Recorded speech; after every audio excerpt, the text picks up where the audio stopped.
La météo, on en parlait avec Anissa il y a quelques minutes, nous promet un avant-goût d'été aujourd'hui et ce week-end. Soleil et douceur sur une partie de la France. Alors pour les allergiques, en revanche, c'est le début d'un calvaire qui va durer de longs mois. Et pour les asthmatiques, c'est la double peine. Ils sont 4 millions en France. Les crises d'asthme sont alors décuplées lorsque les pollens sont libérés.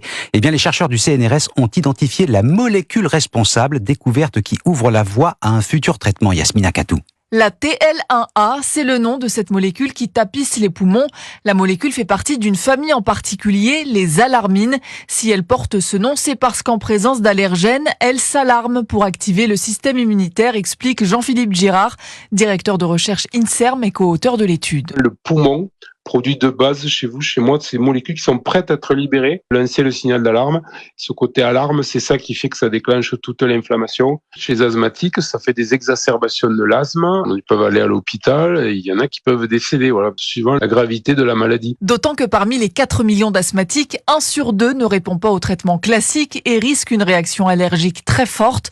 Grâce à la découverte de cette molécule, de nouveaux traitements à base d'anticorps monoclonaux pourraient être créés. Les anticorps contre les alarmines suscitent beaucoup d'intérêt parce que comme les alarmines sont tout au début de la cascade de réaction inflammatoire, en bloquant les alarmines, on bloque tout en fait. Le chercheur espère que les tout premiers essais cliniques seront lancés d'ici 5 ans. Yasmina Katou, spécialiste santé à Europe 1.